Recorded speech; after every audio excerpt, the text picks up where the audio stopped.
Salut l'équipe, c'est la crise dans l'Ohio. Cleveland attendu très haut cette saison. On est les champions, on est les champions. Pourtant, souvenez-vous, il y a un an, les Cavs réalisaient un début de saison historique. Ramenez la coupe à la maison. Allez les Knicks, allez. Jalen Brunson, OG Anunoby, Karl Anthony Towns.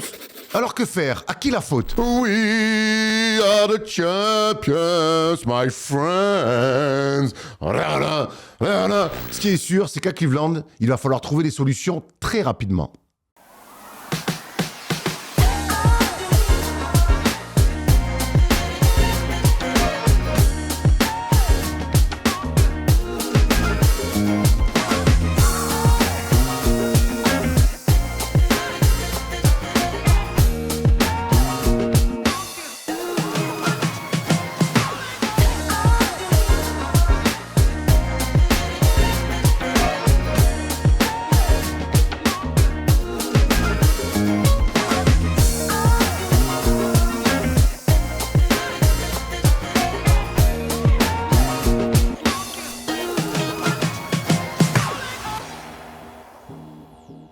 Salut l'équipe, on est jeudi et le jeudi c'est le First Day Show, le dernier de l'année et que le temps passe vite. Mais on va revenir évidemment sur une belle année et une belle semaine parce que les Knicks ont gagné la NBA Cup. Il était temps de voir mon équipe favorite soulever enfin un trophée. J'ai pas trop fêté ça, je l'ai joué plutôt sobre comme vous avez pu le voir dans l'édito. Avant de passer sur le sommaire de l'émission, avec moi dans le canapé, deux gens dont un que je vais découvrir, enfin que j'ai vu dans la série The Idol, c'est Tedros qui est avec nous. What's up, my man? Thomas Tedros, eh oui, j'ai tenté une nouvelle aventure capillaire.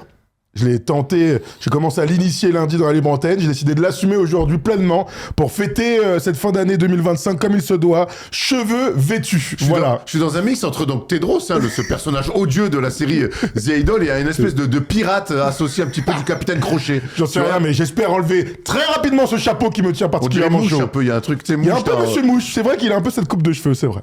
Comment ça va Thomas Laroukis? Beaucoup plus sobre, hein Bon, ouais, plus tranquille, assez classique. Écoute, je vois qu'il y a toujours une belle ambiance à First Team quand j'arrive au bureau. Il ne reste plus que ça. Et puis il y a plus de zèle, mais écoute, on est là quand même. Et puis j'ai remarqué ces belles guirlandes sur la table. Je sais pas qui a eu l'idée, mais en tout cas, bravo. Et en plus, elle est scotchée. Donc voilà, on peut te dire qu'elle va pas bouger l'émission. Technique, on est nombreux maintenant derrière les caméras. C'est pour ça d'ailleurs qu'on a plus d'oseille. Erwan, d'ailleurs, j'ai oublié de te dire, mais après ta performance exceptionnelle dans l'édito, la récompense est arrivée, elle est juste derrière toi. Bravo, tu as gagné l'Oscar de la meilleure célébration de fan d'Enix. Bravo à toi, Erwan. Bah écoute, je voudrais remercier personne parce que de toute façon, je suis seul dans cette vie parisienne, loin de ma famille, loin des miens, et c'est en bossant seul dans mon 120 mètres carrés, avenue des Champs-Élysées, que j'ai pu devenir ce que je suis. Donc merci à moi-même et à tous ceux qui ont cru en moi. Allez, on va. Merci. Bravo. Merci. Rendez-vous au Jungle pour fêter tout ça. T'as pas gagné de Grammy par contre. T'as pas gagné de Grammy par contre pour ta performance dans l'édito. Hein. Oh la vache. Ah ouais, bah oui, Oscar acting, magnifique, Grammy chanson, cata un peu. Ah oui, Grammy chanson dramatique. Ah ouais, vache. Vache. C'est pas mon truc, c'est pas mon truc. C'est mon frère qui a tout pris sur le côté musical. Moi, j'ai pris sur le côté... Bonne question d'ailleurs. Hein, maman, si tu veux y répondre dans les commentaires, n'hésite pas à me dire ce que tu en penses. Allez, avant de passer dans le sommaire de l'émission, on va faire quelques annonces. Parce que vous le savez, il y a beaucoup de choses qui vont arriver sur First Team et sur la chaîne YouTube First Team notamment, parce que c'est les vacances. Et on va commencer avec les vidéos de Noël. On sera pas là pendant les vacances, pas là en tout cas comme d'habitude, mais on a préparé pas mal de choses pour qu'on puisse fêter les fêtes avec vous. Les premières, donc c'est ces vidéos de Noël, il y aura beaucoup de choses, une FAQ de fin d'année, la course au MVP qui va arriver aussi, le grand quiz 2026. Thomas, je suis dramatique en ce moment, on a fait un grand quiz de Noël. Est-ce que je vais enfin retrouver le chemin de la victoire? Bonne question. Pas gagné. Ça peut jouer déjà aujourd'hui quand même pour bien finir l'année. J'aimerais bien, écoute, je parle plus trop parce que je suis très mauvais. Il y aura aussi les double teams, vous savez, cette émission incarnée, pensée par Tom Servino. Il y aura un double team sur Dennis Rodman avec le père Wax, évidemment, le fan des Pistons qui revient sur toutes ces carrières folles de Dennis Rodman. Moi, j'ai eu la chance d'assister au tournage. C'est passionnant. On aura un best-of 2025 parce que vous savez, on se fend beaucoup la gueule. Le double team, il y aura aussi J.R. Smith avec moi-même qui refait. Et puis, il y aura des NBA classiques avec le Lakers Celtics. de 2010, match 7. Celui-là, on se l'est commenté, Thomas. On connaissait le résultat, mais on a encore senti la tension du match. Ouais, là, on vous a gâté pour ce Noël. C'est nos petits cadeaux First Team. C'est vrai que vous pouvez pas rater. Pour tous ceux qui ont vécu à l'époque, il y a 15 ans maintenant, ce match, je sais que vous allez vous régaler à revoir ça. Si vous ne l'avez jamais vécu, ce match entre donc les Celtics de Paul Pierce et les Lakers de Kobe et de Pogazol, allez-y à fond. C'est évidemment disponible en direct et en replay pendant toutes les vacances. Il y a une vidéo qu'on avait faite cet été, donc sur le concept des tier lists, qu'on ressort aussi pour Noël. C'est le tier list des films de basket. Et honnêtement, c'est une... On a bien rigolé. On s'est fendu la poire vraiment, Thomas, pendant quasiment plus de 2 heures. On est revenu sur tous les grands films où il y a du basket. Ouais, 19 films qu'on a tenté de classer avec Yann Solo de la chaîne YouTube 12 par sec. Donc 2 heures pour, avec de la mauvaise foi, du rire évidemment, et beaucoup d'avis. Je sais que ça va vous plaire et vous n'hésitez surtout pas dans les commentaires d'ailleurs à mettre vos films GOAT sur le basket. Lundi, il y aura un NBA Classic Game aussi, parce qu'on a parlé du match 7 de 2010. Il y aura le match 6 de 98, Michael Jordan face au Jazz d'Utah. C'est le dernier match de Michael Jordan avec les Bulls. Si vous l'avez jamais vu, il est temps de rattraper cette faute de goût terrible. Si vous l'avez vu, on se régale toujours à le regarder. Nous, on l'a commenté pour la première fois avec cette action dernière iconique de Michael Jordan. Donc voilà, ça sera lundi à suivre sur la chaîne YouTube. Qu'est-ce qu'on a d'autre à faire comme annonce? Ah oui, c'est le dernier jour pour gagner 2 places pour les All-Star Games. Le 28 décembre, on sera beaucoup de membres de la First Team à assister à ce match-là, à le commenter notamment avec Stephen Brun. Et pour ceux qui veulent participer à cette grande fête du basket français, il y a 2 places à gagner sur nos réseaux sociaux. Et pour les malheureux qui n'auront pas la chance de gagner ces places-là, ça se passe aussi sur la billetterie qui est toujours ouverte. Donc si vous voulez aller au All-Star Game, c'est toujours les gars une grande belle fête, le All-Star Game. Ouais, toujours. Malheureusement, bon, t'as pas fait la blague, mais oui, j'y ai jamais participé. Ah non, je l'avais même pas. Aujourd'hui, il est en train, il te caresse dans le sens du. T'es là en train de t'auto-marrer. Je retire ce que je dis. Phase de victimose, le frère. Comme il fait la blague à chaque fois, je me suis dit. Il l'a pas fait aujourd'hui. Autant pour moi. Tu aurais pu être All-Star une année ou pas? Non, jamais. Oui, une. Avec Vichy. Ouais. Franchement, oui. C'est rare de prendre les équipes qui jouent le maintien d'envoyer un All-Star quand même. Bon, il y en a eu plus d'un. C'est vrai? J'étais dans le top 10 marqueur français. Il y avait moyen d'y aller. Mais bon. Top 10 marqueur français, c'est top 100 marqueur tout court. À l'époque, ça commençait un petit peu. Mais c'est vrai qu'il y a eu une époque où les marqueurs français marquaient pas beaucoup de points. Surtout, c'est qu'à l'époque, je votais pas. Parce que si j'avais voté, évidemment, j'aurais voté pour toi. C'est vrai, ça devant la Dirifi, au calme. Ah ouais, c'est nickel. On hésite entre la Rookies et la Dirifi. Bon, alors moi, je pense que Thomas est un joueur un peu plus complet. Je pense vraiment. Ouais, bon, après, j'ai une qualité de plus que lui, je suis plus grand que lui. C'est tout à fait. Voilà. C'est facile. C'est tout. Des plus longs bras. Exactement. Si Nadir avait tes bras, il serait sûrement NBA, c'est ce qu'il a dit. C'est ce qu'il a dit. Écoute, allez, on va se plonger dans le sommaire de l'émission pour redevenir un petit peu plus sérieux. Il y aura des news avec les Cavs notamment qui vont pas très bien. On reviendra aussi sur les Warriors, un petit peu les Clippers. Et on finira avec l'expansion quelque part aussi dans ces news où on en parle enfin. Et Adam Silver s'est prononcé sur 2 villes qu'on connaît évidemment. Il y aura un grand débat sur les enseignements de cette NBA Cup et surtout sur le titre des Knicks. On reviendra sur cette finale où il y a eu plein de choses à raconter. Et puis surtout, on a vu enfin les Knicks soulever un trophée avec pas mal de certitudes pour cette équipe. Maintenant, on espère qu'ils iront jusqu'en finale NBA. Enfin, j'espère qu'ils iront jusqu'en finale NBA. Pour la palette, aujourd'hui, on s'est fait un petit kiff. On a repris 3 actions de Jordan sous l'ère des Bulls et on s'est fait des petites palettes. C'est Noël. On a envie de se faire un petit kiff et vous allez voir que Jordan, c'est un bon joueur. Et puis, on finira pour le dernier quiz de l'année dans le First Day Show. Je dis plus rien parce que Thomas survole. Il y a même Thomas Larukis qui est devant moi en termes de points au niveau des quiz. Ça, même Ouais, même, c'est la première année depuis que tu fais les quiz que t'es devant moi. Non, je t'aurais été au-dessus largement. Au quiz? Ouais, largement. Frère, on fait pas d'un contre un là, oups, là, de quoi tu parles? Ouais, c'est le OGC Nice de First Team, quoi, sur les quiz. Ouais, putain, j'espère que je vais pas me faire casser la gueule en sortant du bus, hein. C'est clair. On va voler ton bonnet, fais gaffe. Allez, c'est parti dans les news.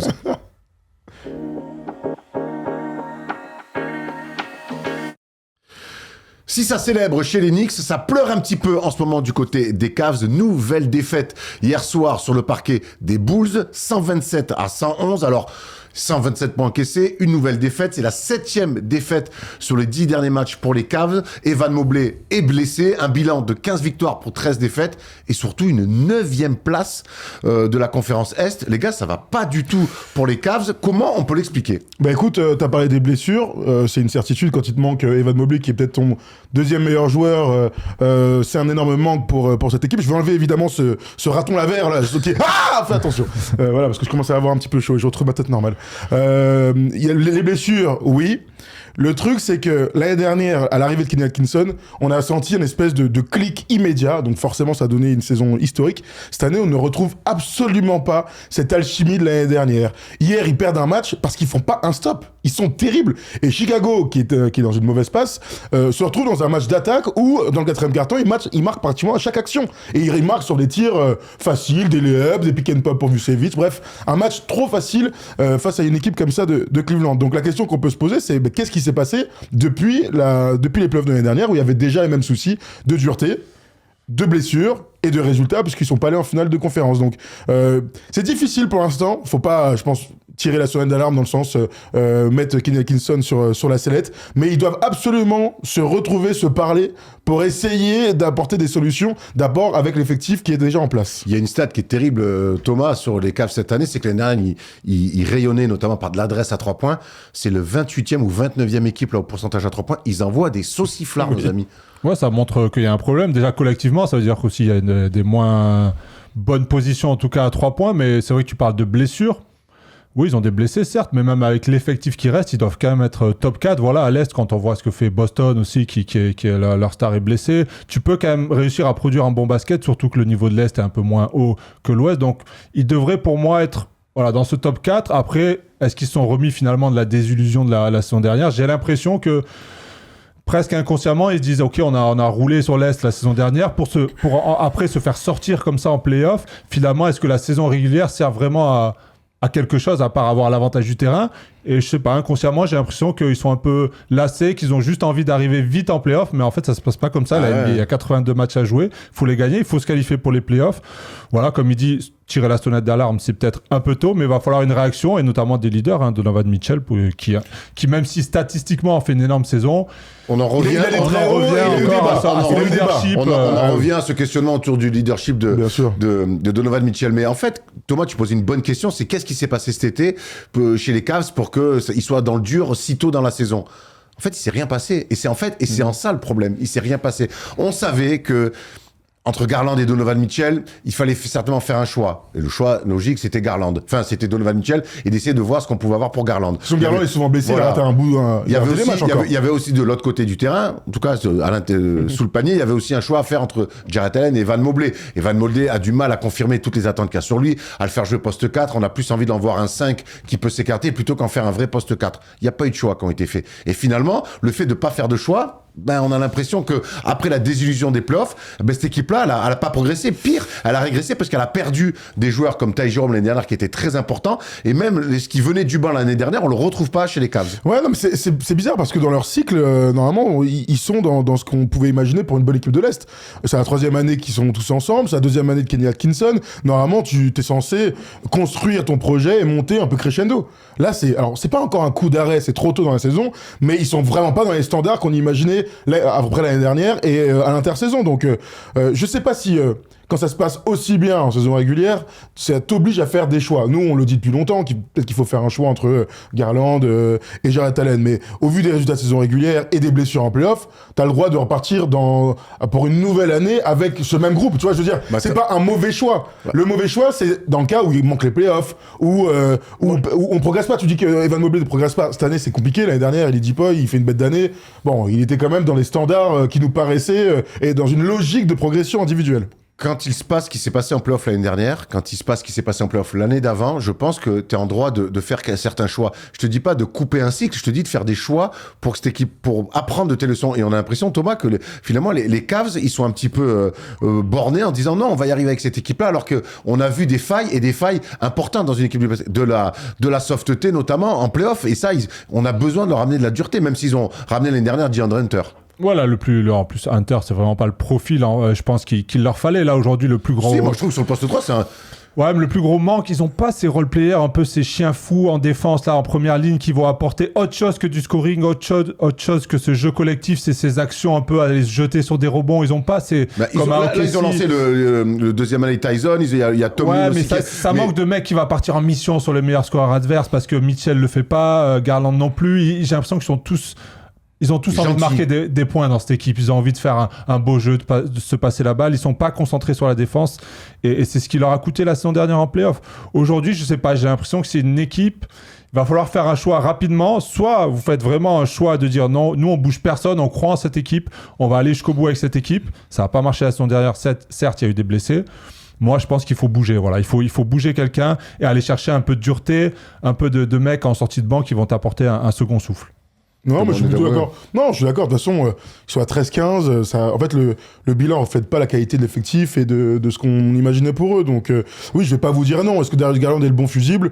Ça peut être une solution. Est-ce que c'est Jarrett Allen alors qu'Evan Mobley manque des matchs? C'est pas un meneur, Mitchell. C'est pas un meneur. Mais c'est pas Mitchell, mais t'as le droit d'aller chercher un meneur. Ouais, il faut aller chercher un bon meneur. Alors. Voilà, t'as le droit d'aller chercher un meneur. Alors là, tu vois, là, je réfléchis en même temps. Alors, le profil parfait, quand il était à son top, c'est un mec comme Marcus Smart. C'est-à-dire que c'est un meneur de jeu, il est bon shooter, il est excellent défenseur, et c'est une âme dans un vestiaire. Et t'as souvent dit ça l'année dernière, il leur manque peut-être ce gars-là, leur Draymond Green, on cite toujours des mecs un petit peu comme ça. Oui, c'est une réalité, chez les Cavs, il manque sûrement ce mec de caractère qui amène du leadership dans le vestiaire. Pas forcément le meilleur joueur, mais en tout cas un gars qui va changer des cours de série ou des cours de match par son caractère. Bon, les Cavs qui pourront se relancer dans 2 jours, puisqu'ils retrouveront les Bulls, cette fois-ci à domicile. On espère pour eux qu'ils pourront prendre leur revanche et surtout inverser un petit peu cette dynamique très négative. On va parler de Steph Curry. Vous savez que Steph Curry, la semaine dernière, a mis 48 points. Et donc, il a dépassé un certain, je ne sais pas si vous connaissez, Michael Jordan, au nombre de matchs à 40 points à plus de 30 ans. Donc, Steph Curry est désormais à 45 points, 45 matchs à plus de 40 points à plus de 40 ans, à plus de 30 ans. Et Michael Jordan, 44, Damian Lillard, 31, James Harden, 30, Kobe Bryant, 30. Belle liste, hein? Ouais, bah là, on est dans le gratin des scoreurs de l'histoire de la NBA, mais ça montre aussi à quel point Steph est un joueur évidemment hors norme, ça je l'apprends pas, mais à quel point c'est un score exceptionnel. Parce que vous savez, quand on pense à Steph, on dit que c'est le meilleur shooter de tous les temps, tu sais, des trucs comme ça, mais c'est d'abord un basketteur exceptionnel et un mec, quand il faut mettre le ballon dans le panier, c'est l'un des meilleurs de tous les temps, tu vois, c'est l'un des meilleurs. Et il est jamais cité dans... On a fait le petit débat lundi dernier, qui est le meilleur scoreur entre James Harden et Kevin Durant. En fait, quand je pense au scoreur, je pense presque jamais à Steph Curry. Cette stat remet Steph au centre du débat des meilleurs scoreurs de l'histoire de la NBA, avec son style à lui. Parce que quand on pense scoreur, on pense beaucoup 1 contre 1. C'est-à-dire... face à face, être capable de finalement trouver la solution tout seul. Lui, il bénéficie d'un système, il est fort derrière les écrans, il est capable de scorer de beaucoup de manières, c'est aussi ça sa force, mais c'est exceptionnel ce qu'il fait encore à son âge. Voilà pourquoi on le met pas un peu dans cette discussion, c'est que lui, il prend pas la balle ISO, il est capable de le faire, mais c'est pas, on va dire, la force principale dans son jeu. Ouais, c'est pas là où il a marqué le plus de paniers, c'est clair, hein. Non, mais c'est vrai que on a fait un débat il y a 2 lundis, il me semble, où on s'est posé la question entre Harden et Kevin Durant qui était le meilleur scoreur. C'est vrai que eux, tout de suite, on se dit, c'est des scoreurs. C'est l'ISO 1 contre 1, je te casse la gueule. Kyrie Irving, pareil. Là, avec Steph Curry, il y a beaucoup de jeux d'écran, et donc on le met plus dans une catégorie shooter que scoreur, alors qu'au final... En fait, c'est une connerie. C'est une connerie. En fait, c'est une connerie. Oui, parce que c'est une autre manière de marquer des points, et là où aujourd'hui en NBA, par exemple, on va dire Kyrie, c'est le meilleur en contre 1, mais Kyrie, il a jamais tourné à 30 points. Il y a beaucoup de joueurs qui ont mis plus de points que lui dans sa carrière. Alors il est impressionnant par ses skills et tout, mais beaucoup diront il a plus de skills Kyrie.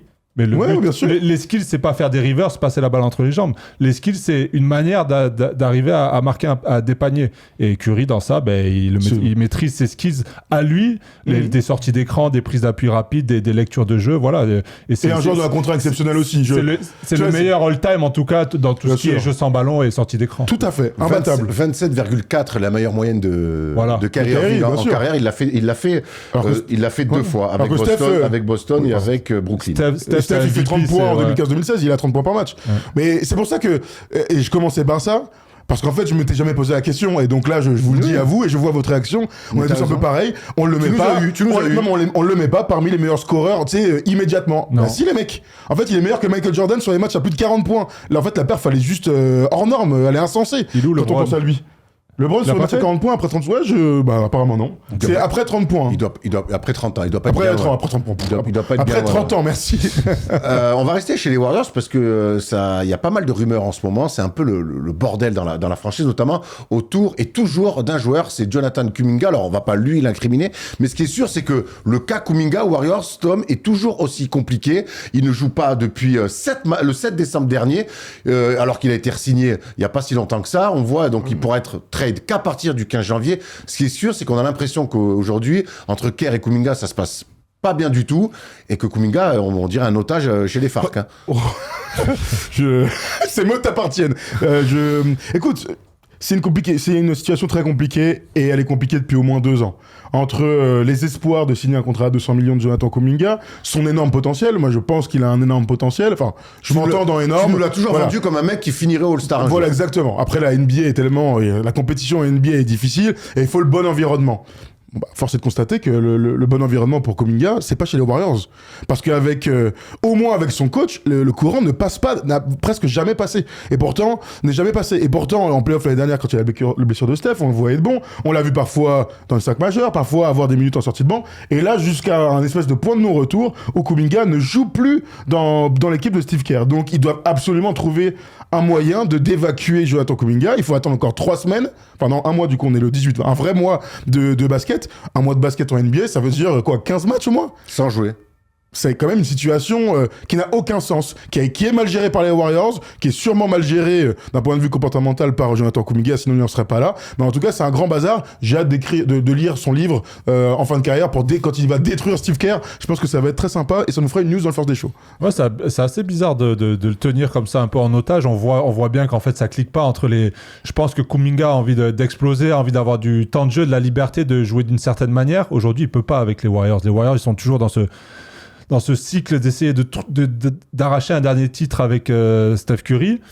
Voilà, c'est un système de jeu sans ballon, de passe, de mouvement. Lui, il a envie de jouer des ISO, il est fort en 1 contre 1. Et je pense que voilà, il y a une rupture entre Kerr et Kuminga. T'as un jeune joueur qui veut exploser maintenant, il veut jouer 30, 32, 33 minutes par match, vraiment se lâcher, et il peut pas le faire aux Warriors, et je pense qu'on l'a vu, ils voulaient pas rester, ils l'ont forcé un peu à rester forcément, c'est pour avoir une valeur marchande pour l'échanger, et je pense que ça va arriver à la trade deadline. À partir du moment où il demande un trade pour les Kings, t'as compris quel était son plan de carrière. Hein. Steve Kerr qui va être un coach Hall of Famer, on n'en doute pas une seconde, mais il y a quand même un souci de Steve Kerr sur la gestion de tous les jeunes qui ont été draftés par les Warriors, on pense à James Wiseman, je pense même le cas à Moses Moody finalement, même s'il l'a mis quelques temps. Bon, c'est un mauvais exemple, on va dire, parce que lui, il est dans la rotation. Il a mis du temps à le mettre, moi, je trouve quand même. Oui, il est dans la rotation, mais je trouve qu'il l'a jamais non plus mis en avant comme on espérait à une époque. Parce qu'il est si fort pour lui donner mis en avant. Je sais pas, mais Kuminga, c'est quand même compliqué. Il y a quand même Jordan Poole aussi. Donc, il y a Steve Kerr. Moi, je trouve que Steve Kerr a raté complètement ce virage qui, à un moment donné, était faisable entre les anciens avec qui il a gagné et les jeunes qui auraient pu peut-être un peu continuer la dynastie Warriors. T'es dur, je trouve, parce qu'en fait, la NBA, on le sait, c'est des paris aussi sur des jeunes talents. Tout le monde ne se transforme pas en champion. Ils vont pas avoir des jeunes capables d'évoluer à un niveau pour aller chercher le titre. Voilà, je trouve qu'un mec comme Wiseman, on l'a vu après, finalement, il a disparu parce qu'il avait pas le niveau. Un mec comme Poole, on a vu, il en a tiré le meilleur. Ensuite, il l'a transféré. Pour moi, il fallait pas en attendre mieux. Un mec comme Moody, alors j'adore, il défend, il peut mettre des shoots, c'est pas c'est rien de rare. Aujourd'hui vraiment Jameski, tu peux rajouter qui joue pour le coup. Voilà, qui joue aujourd'hui vraiment, il y a que avec Kuminga que ça va pas clic, sinon pour le reste il a mis un peu en avant poste, il a toujours cherché des joueurs par-ci par-là. Je trouve que c'est dur sur ce côté jeune. Je vais faire quand même une différence, tu as raison, il aime bien Jackson Davis aussi qui a plus joué mais qui est dans l'effectif. Il aime bien lancer des joueurs qu'on n'attend pas. Quentin Post, des joueurs Spencer, comme ça. là, voilà, exactement. Et par contre, les joueurs draftés haut, sur qui il y a une hype et qu'il faut intégrer dans le système, il a beaucoup de mal. Mais ça, c'est un constat pur, t'as entièrement raison. En fait, le problème, et on en a parlé hier dans Clutch, je vous posais la question, qu'est-ce qu'ils ont envie de faire pour la fin de Steph Curry, les Warriors, donc Joe Lacob, etc. Le problème, c'est qu'on parle comme s'il n'y avait pas eu un titre en 2022. Là, on en parle comme si la dernière finale, c'était 2019, et que depuis, c'était patatras. Mais en fait, le fait qu'il y ait un titre, il y a un titre en 2022, je trouve que ça change complètement la narrative. Il y a 3 ans et demi, c'est ouais, s'il y a 3 ans, mais en fait, oui, alors, en fait, il n'y a pas si longtemps que ça, quoi. Mais non, mais c'est même ultra récent. Oui, quand ils ont gagné en 2022, on s'est pas dit, ils repartent pour 3 finales d'affilée, on s'est dit, ils ont fait un exploit. Donc, malheureusement, il n'est pas Popovich, et malheureusement, ils n'ont pas drafté ou échangé à la draft Kawhi Leonard. C'est ça qu'il faut dire aussi. Dans tous les mecs qu'on vient de citer, il n'y a pas un gars qui est calibre Kawhi Leonard, qui a pu permettre à Tim Duncan, Tipeee et Ginobili d'avoir ces 2 finales 2013-2014. Mais c'est ça le truc. Pour une dynastie, c'est quand même compliqué d'aller chercher des mecs qui vont revitaliser ton équipe et t'emmener en finale. Et puis tu dis, ils ont été draftés haut. Enfin, on l'a vu sur toutes les années, il y a des dizaines et des dizaines de joueurs draftés haut qui ont été des échecs. Tu draftes un potentiel, il faut aussi s'intégrer dans l'équipe, voir si tu es capable de t'adapter au jeu NBA. Drafté haut ne signifie pas que le joueur va être un super joueur NBA. Donc ça, pour moi, c'est des paris pris. Wiseman, c'est un pari pris qui a été terrible. C'était censé être ce poste 5 qui va amener la succession, qui va aider Steph Curry finalement à gagner d'autres titres. Il était numéro 2. Bon, après, ça aurait été un Lamelo Ball. Bref, je sais pas un peu les choix qu'il y avait derrière, mais ils ont fait ce pari sur Wiseman qui a été complètement un échec. Donc, oui, bien sûr. Mais la carrière de Wiseman. Et derrière, on a vu, c'est pas comme s'il était parti, avait explosé derrière. Là, on aurait pu se dire, finalement, il y a un problème chez les Warriors avec Steve Kerr. Aujourd'hui, Wiseman, il n'existe plus en NBA. Non, il était à Indiana son dernier match. Oui, il s'est blessé là cette année. Ouais, il s'est blessé. Écoute, moi, sur Steve Kerr, je l'ai dit notamment hier dans le club, j'allais voir dans l'ensemble. Moi, Steve Kerr, notamment avec Team USA, je l'ai vu, je vois qu'il est quand même sur un truc un peu à l'ancienne. Alors, et cette équipe, elle est vieillissante et je trouve qu'il a du mal à se renouveler. Et ce qu'a réussi à faire Popovic, je lui ai dit, c'est pas Popovic. Alors, ils sont pas que Leonard, c'est pour ça que je le Pas que, il y a pas que.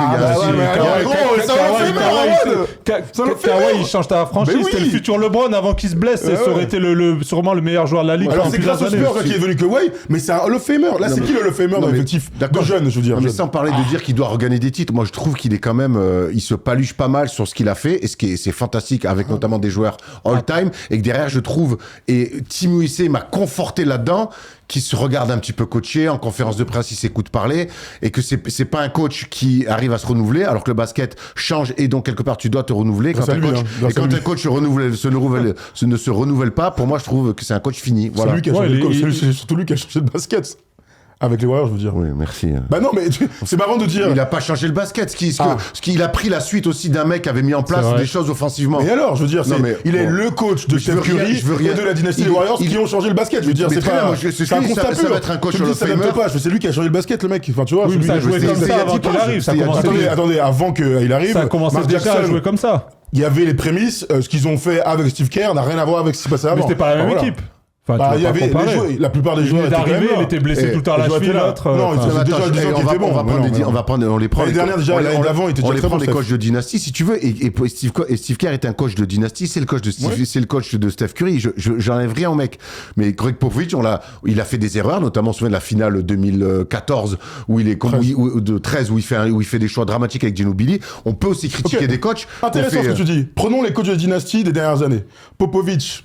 Au départ de Tim Duncan, de Tipeee et tout, il se passe quoi après ? Bah après, ils ont clairement pas l'équipe. C'est des constats purs, parce qu'on essaie de faire des constats. Il s'est passé quoi après ?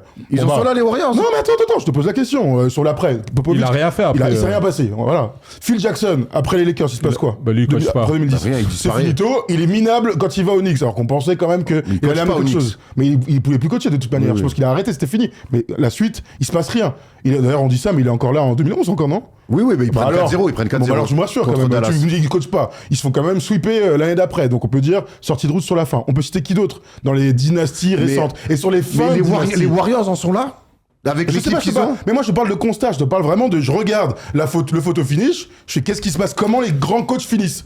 Bah, c'est difficile en fait. Il y a une réalité, quand tu regardes l'effectif des Warriors, tu te dis pas non plus c'est incroyable comparé aux autres équipes. Ils ont des mecs sur la fin, des Butler qui sont vieux, Horford, Curry, voilà, c'est quand même des mecs qui sont plus vers la fin que leur prime. Aujourd'hui, c'est dur de performer à ce niveau-là. Lui, il tente des coups avec des jeunes qu'il a sur le banc, il essaie de faire des choses. En fait, c'est là où je suis pas d'accord avec toi, c'est que, encore une fois, je suis pas là à détruire la carrière de Steve Kerr. Jamais, de toute façon, tu peux pas le faire. Mais je trouve que c'est un mec qui manque un peu d'idées. Aujourd'hui, il en a eu beaucoup. Il a rénové les choses. Je trouve qu'aujourd'hui, dans une équipe vieillissante, et ça se voit, les Warriors, dans leurs résultats, c'est très en dents de scie parce que justement, ils sont vieux et qu'il arrive pas à intégrer d'autres éléments, à penser différemment que ce qu'il a fait pendant 10 piges avec des mecs à leur prime. Quand ça a marché pendant 10 piges, c'est compliqué d'un jour de dire quand t'as encore Steph Curry. C'est pas ça être un coach ? Bah si, mais c'est dur parce que lui, il se protège aussi en mettant Curry en avant. C'est aussi un peu du business. Il se protège et j'ai aussi l'impression qu'il est surprotégé et que quand tu mets des mecs dans un surconfort parce qu'ils ont un passif aussi glorieux que ce qu'il a. Ça marche comme ça, tu le sais. Moi, la carrière de coach n'est pas la carrière des joueurs qui sont beaucoup plus courtes. Une carrière de coach, tu peux être has-been en 2025 et retourner au top en 2030. Mike Brown a quand même eu, tu vois, c'est un exemple comme ça. Il a quand même des très hauts de finale NBA, etc., avec des bêtes de joueurs, et des très bas aussi dans sa carrière. Donc Steve Kerr, je suis plutôt d'accord avec toi sur les dernières années, mais en fait, dans ton idée, tu penses que quelqu'un aurait pu faire mieux. Moi, je peux aussi te dire que quelqu'un aurait pu faire pire, tu vois, avec l'effectif en place. Et sur le titre de 2022 qui est magnifique, quand je vois, non mais quand tu fais la coque de Tom, de Thomas, les coachs ne servent à rien. Non, mais quand je vois Iguodala qui va mettre des bras à Wiggins, qui relance, qui fait des C'est le rôle bascules, des vétérans, je sens que les vets avaient pris quand même pas mal de choses. Et pour finir... pour toi, il est dépassé depuis 3-4 ans. Oui, voilà, exactement. Ok. Pour finir sur... je sais plus ce que je voulais dire. Tant pis, pour finir sur Steve Kerr, je pense qu'après les Warriors, il ne coachera plus. Mais ça, on verra, ça. Il est encore jeune. Ça dépend, c'est lui qui décidera. On verra. C'est une possibilité, mais on je suis verra. très curieux s'il reprend du coaching. Bref, allez, on va enchaîner avec des rumeurs de trade. Justement, on était autour de Kuminga. Il y a des rumeurs de trade ou pas du côté des Clippers parce qu'ils ont coupé net les Clippers sur ces rumeurs de transfert. Les Clippers refusent des offres de trade pour James Harden, Kawhi Leonard, Ivica Zubac. Ils pensent pouvoir se qualifier pour les playoffs quand Derrick Jones sera de retour. C'est pas une blague, les mecs. Mais Derrick Jones, c'est qui ? C'est qui ? C'est Luke Skywalker, je sais pas, c'est le retour, frère, du Jedi. Ils sont à 6 sur 20, ils ont perdu 17 de leurs derniers 20 matchs. Qu'est-ce qu'on dit, les gars, sur les apparemment, si c'est Steve Ballmer qui décide au niveau basket, je comprends pourquoi ils en sont là aujourd'hui. Écoute, voilà. Non, c'est Lawrence Frank, pour le coup. C'est Lawrence Frank. Non, c'est parce que je voyais la photo, mais...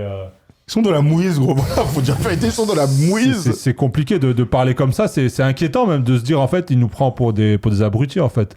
Genre, tout se passe bien, Derrick Jones arrive, là, tout d'un coup, c'est bon, ils vont pouvoir être des contenders. Mais en fait, on connaît un petit peu le basket, on voit ce qui se passe. Là, le problème, il est profond. Moi, aujourd'hui, à part virer Tyronn Lue, je vois pas ce qu'ils peuvent faire, hein, honnêtement. Ce qui est sûr, c'est qu'en tout cas, aux Clippers, on fait confiance aux gens et on les maintient en place. Quoi qu'il arrive. Voilà, là, c'est une confiance, une fidélité. C'est France Télévisions, les Clippers. Hein, c'est que tu peux jamais te faire virer, quoi. T'es là, t'es là pour 40 piges, quoi. On va quand même penser à tous les cheminots qui bossent dur, hein, quand même. Ouais, je te parle de France Télévisions. Ah oui, non, parce que SNCF, pardon, excuse-moi. Cheminot, c'est pas... Qu'est-ce que t'as contre Delphine Ernotte ?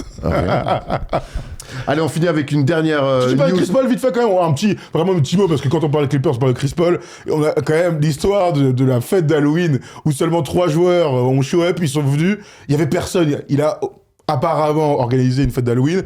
On a appris là depuis hier. Il a fait une boum ratée, le mec. Il a fait une boum ratée. On a appris depuis hier qu'en fait c'est les Clippers qui ont fait cette petite célébration et pas du tout Chris Paul. Donc Chris Paul apparemment lancerait 2-3 rumeurs qui seraient fausses. C'est une bonne petite chippie. C'est très chelou ce qui se passe. Chris Paul, ça a l'air d'être une bonne petite chippie quand même. Hein. Mais toujours. Égal à lui-même. Ça fait longtemps qu'on le dit. Mais alors là, ça se confirme terrible à 40 piges pour le vieux Chris Paul. Allez, l'expansion de la NBA, est-ce qu'elle va arriver un jour ? En tout cas, Adam Silver s'est prononcé là-dessus. Et les villes, évidemment, qui sont ciblées, c'est Las Vegas et Seattle.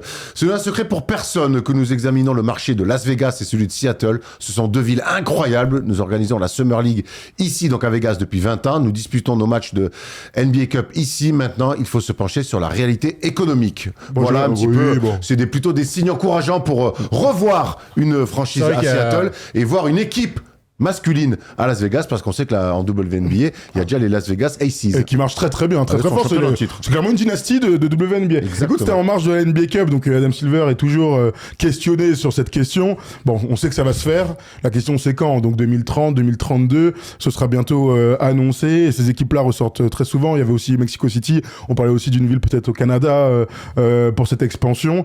Ça n'a rien à voir avec la NBA en Europe d'ailleurs, hein, je le précise. Mais Las Vegas, tous les regards sont tournés vers Las Vegas. Parce que maintenant que c'est devenu une vraie ville, une vraie ville de sport aussi, on peut le dire, les Aces jouent devant beaucoup de monde. Ce serait logique quand même qu'à un moment donné, la NBA aille là-bas avec le business à faire, et avec beaucoup de villes qui sont pas très très loin, Los Angeles notamment. Donc je pense qu'il faut juste attendre. Puis si les Supersonics reviennent, on est quand même face à une audience, là, on pense à vous tous les plus jeunes, qui n'ont pas connu les Supersonics. Ça fait 20 ans qu'ils ont disparu, les Supersonics. Qui avait été champion de NBA, finaliste en 96, champion de 79, finaliste en 96. C'est faux de se dire que les gars qui nous regardent n'ont jamais connu Gary Payton, bien sûr, mais tu vois, ce maillot, Ray Allen, etc. Donc, ce serait une bonne nouvelle à voir, parce qu'il y avait une question de salle, il y a beaucoup de questions qui se posent quand même. Mais apparemment, ça va passer aussi à 90 matchs, parce qu'il n'y a pas assez de matchs, donc avec les équipes en plus, voilà. Il va l'annoncer plus tard. Tu joueras moins de matchs contre les équipes de ta division. Ça serait incroyable. Ça serait incroyable d'ailleurs qu'ils disent on va passer les 2 matchs. 106. Ils sont capables. Hein. Ouais, tout est possible. Rien ne m'étonne. Allez, on va passer dans le débat. On va parler de cette NBA Cup, puisque les Knicks ont soulevé un trophée. Et ça, il faut qu'on en parle.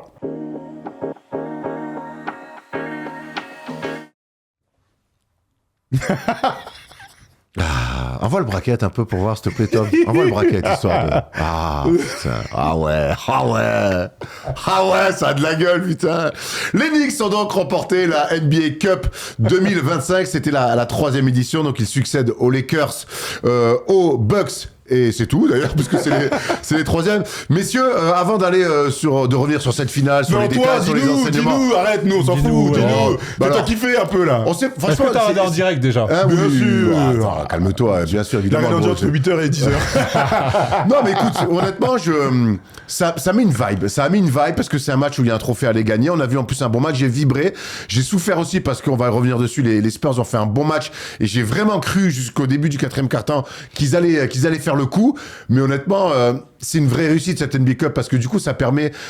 Ce que moi j'ai vécu avec les Knicks cette année, de me dire mais les Knicks soulèvent un trophée, j'ai l'impression que Damian Lillard il a vécu ça avec les Bucks. Ouais, des mecs trop forts, des franchises historiques qu'on n'a jamais vu gagner de notre vivant. Ben là on voit des gens et des franchises soulever des trophées. Donc évidemment franchement c'était cool, mais après tu as envie de le relativiser aussi. Qu'est-ce que vaut une NBA Cup dans une legacy?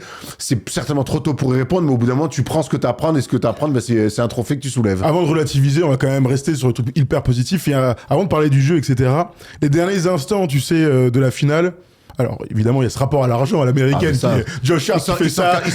Il s'en cache pas. D-Way qui parle d'argent aux commentaires et tout. Tu vois, enfin, c'est tellement pas notre culture que je suis toujours un peu sur les fesses. Mais il n'empêche que je vois des sourires quand même. Et commençons par les sourires des Français. Gershon qui dit que pour mes 30 ans, je vais gagner 500 000 $. Lui, qui, avec le pari qu'il a opéré pour retourner en NBA et tout. Là, de penser à moi qui regarde. Vas-y. J'ai 30 ans aujourd'hui, gagné un demi-million.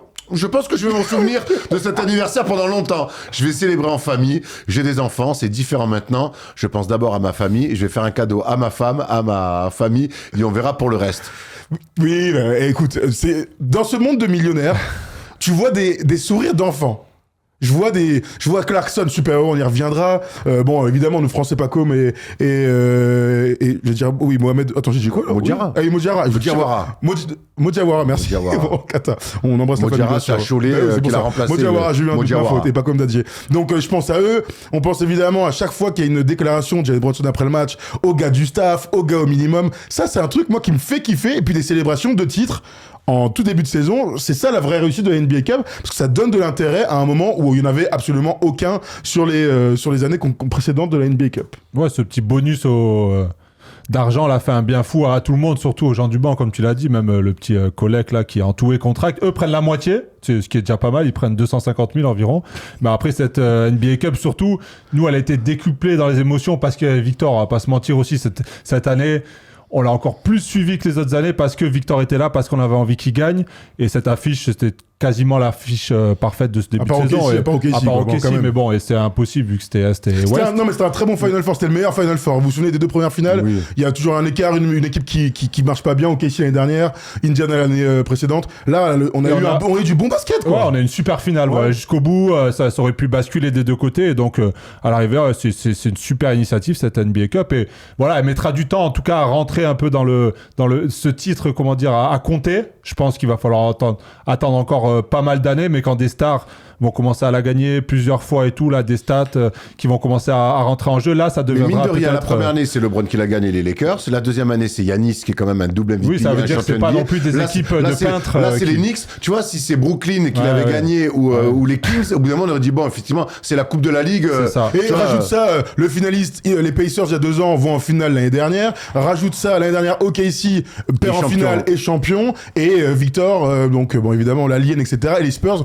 qu'on pourrait retrouver peut-être comme une très forte équipe dans les années qui vont arriver. Donc il y a aussi ça, l'enjeu sportif est respecté. Il n'y a vraiment pas une surprise improbable. Il y a des équipes qui confirment derrière. En tout cas, on a vu, tu disais Thomas, une belle finale. Et une finale, j'ai même envie de dire, dominée par les Spurs pendant 3 quarts temps. On a vu vraiment une équipe, cette jeune équipe de San Antonio arriver pour gagner cette rencontre-là. Ils étaient vraiment sur une bonne dynamique. Et le début de match, il est clairement à l'avantage des Spurs. Mais les Spurs, franchement, dans leur préparation, et crédit à Mitch Johnson, moi, il me bluffe. Hein. Avec Victor qui sort encore du banc. Victor qui sort du banc, qui rentre un petit peu plus tôt que sur la demi-finale, qui n'avait pas joué le premier quart-temps. Les Spurs, moi, je les trouve très en avance sur ce qu'on imaginait. C'est quand même une équipe qui fait même pas le play-in l'année dernière. Il y a eu les blessures, etc. Mais Je les vois confiants, je les vois avec une belle profondeur, je les vois bien jouer au basket et je les vois bien préparés dans les moments importants. Alors, tu gagnes, tu perds. Notre sport est fait comme ça et il leur a manqué ce quatrième quart-temps, sûrement à cause de l'expérience face à une équipe ultra expérimentée. Mais les Spurs ont fait le match qu'il fallait. Les gars ont été excellents et il leur a manqué ils ont perdu sur des trucs qu'ils vont pouvoir rectifier d'ici le printemps. Donc, c'est grâce à eux qu'on a une super finale parce que les Knicks ont fait leur match aussi dans leur style particulier et puis dans ce qu'il faut pour gagner une finale, c'est-à-dire être la meilleure équipe du quatrième quart-temps. T'as pensé quoi de cette finale, Tom ? Tout de suite, dans l'attitude des Spurs, dès le début de match, je vois qu'ils sont dans le match. Voilà, ils sont là pour gagner défensivement, ils sont bien en place. Quand je vois un Castle qui est en deuxième année, qui se met tout de suite en mission sur Brunson, comme ça, moi, c'est des trucs qui me font kiffer parce que voilà, il n'est pas là que pour briller en attaque. Et dans l'ensemble, je les ai trouvés très appliqués dans le Spurs basketball, à se passer la balle, à faire les bons choix offensivement. Malheureusement, ils ont craqué dans ce dernier quart-temps. Mais je retire beaucoup de positifs de ce match et j'ai vu en tout cas où était leur plafond, où ils pouvaient aller. Et c'est de bon augure pour la suite. T'as été impressionné même ? Ouais, moi, j'étais impressionné, je te le dis. Quand même, entre OKC puis ce match, finalement, c'est... Voilà, je me dis... Pour les Lakers, le quart de finale sans victoire, les Lakers... Ouais, mais les Lakers, je les mets à part parce qu'ils sont vraiment... Ils ont dominé le match. Ils ont dominé sans victoire. C'est hyper positif. Oui, ils ont été meilleurs, mais il n'y a rien à dire. Il n'y a pas eu photo. Mais aujourd'hui, je me dis, OK, finalement, on va peut-être pas attendre 2 voire 3 ans pour les voir en haut de l'affiche. Ils sont pas loin. Ils ont le reste de la saison pour travailler sur ça. Et ils pourraient, pourquoi pas, créer une surprise. Tout est possible aujourd'hui en NBA, mais avec un Victor qui va revenir avec un Victor à 100%. Aujourd'hui, les Spurs sont sur le bon chemin. Ils arrivent jusqu'en finale de NBA où ils dominent cette finale quasiment pendant... J'ai dit quoi ? De finale de NBA. Ah ouais, pas encore, mais peut-être en juin. T'as une vision. Ils tapent les Lakers en quart sans Victor. Ils tapent OKC qui était sur une série incroyable et qui donnait une impression visuelle d'invincible. C'est ce qu'on disait la semaine dernière. Ils les tapent avec Victor qui joue que 20 minutes. Ils arrivent en finale. Là encore, Victor n'est pas dans le 5 majeur. Et ils jouent les yeux dans les yeux avec New York. Donc c'est vrai que le plafond, toi tu dis que tu arrives à avoir leur plafond. Moi aujourd'hui, je veux surtout pas leur en mettre de plafond. Non, je pense que dans le sens où le plafond est très élevé. Voilà. Mais ça, je pense qu'on est. En fait, c'est vrai. T'as raison.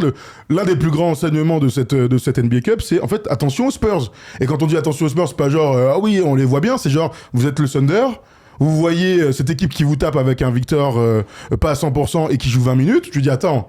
Si le jour où on a une série de playoffs face à eux, ils seront favoris. Ok, s'il n'y a pas de souci là-dessus, pour l'expérience, pour ce qu'ils dégagent, mais ils ont un mec magique en face. Et c'est dans ces moments-là qu'on attend Victor magique. Et évidemment, la finale, on est obligé de parler de Victor et de ce qu'il a vécu ce jour-là. Enfin, tu perds ta grand-mère le matin et tu joues ce match-là. En fait, qu'il ait tenu sa place, c'est bravo, quoi. Tu sais, il faut juste dire bravo. Et ils sont pas loin. J'imagine qu'il aurait dédié cette victoire dans le cas où il y avait une victoire, donc un titre. Donc voilà, il faut toute cette perspective-là.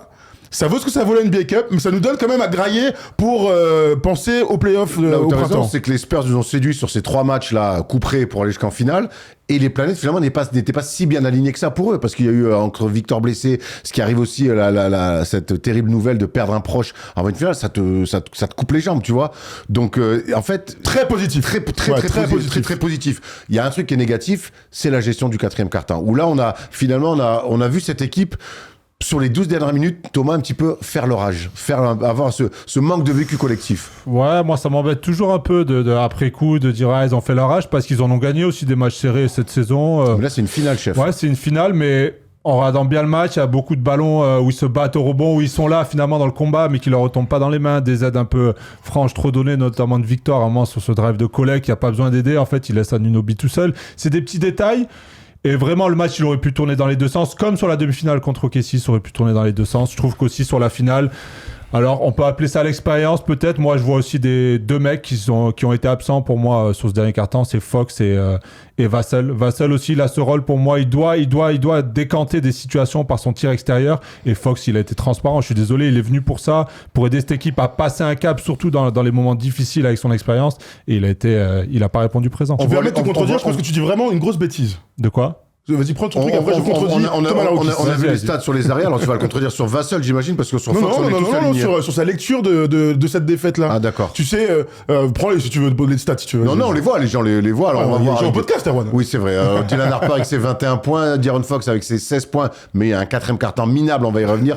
Stephen Castle, 15 points, 12 passes décisives, et on va revenir sur son match-up avec Jalen Brunson, j'ai beaucoup aimé. Et puis donc, Devin Vassell, et c'est 12 points seulement à 4 sur 14. Ouais, absolument. Non, mais dans dans ta lecture, tu dis ils en ont gagné, ils en ont perdu, et le match contre OKC, il aurait pu tourner dans un sens ou dans l'autre. Évidemment, c'est du basket. Mais ce qu'ils ont dégagé dans le 4e quart-temps face au Thunder ne s'est pas absolument pas répété parce que ça allait dans leur sens. Non, quand pas, ça va pas dans que ton ça. sens, forcément. Parce que quand tu dis ça, il y a un peu une pièce en l'air. Moi, je suis pas d'accord. En fait, leur manière d'aborder la fin du match contre le Thunder, ils ont réussi à répondre au petit push de Shea et de ses coéquipiers, défensivement d'abord. Ouais.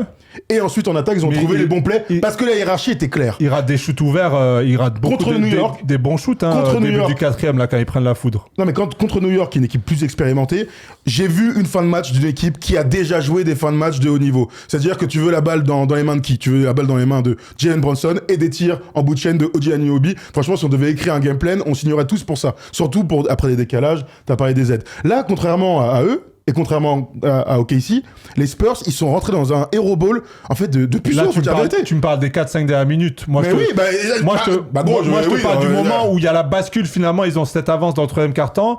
Ils limitent la casse en fin de quart-temps parce que Victor a un coup de chaud, et après, ils reviennent en début de 4e, ils prennent la foudre avec la sortie de Castle, et c'est là, en fait, où ils perdent le match. C'est que... Ils prennent, Thomas, juste, je rajoute une stat, ils prennent un 13-1 à cheval entre fin du 3e et début du 4e. Ouais, mais moi, c'est ce moment-là, la bascule. Après, je suis d'accord avec toi. Non, il y a un money time à jouer. Oui, mais sur les 3-4 dernières, ils gèrent mal les situations. Sur ça, on est d'accord. Ils forcent. On voit Harper qui force. Victor, il se précipite à 3 points. Ouais, mais c'est important, ça. Oui, je suis d'accord. Moi, c'était plus sur ce run qui les met sous l'eau un peu. Mais un adversaire, ils ont le droit de avoir un moment positif. Tu veux parler, Erwan? Je vais te laisser parler dans 3 minutes. Je vous laisse entre les deux. T'es que présentateur ici, ok? Get a room, bros. On est déjà sur le canapé.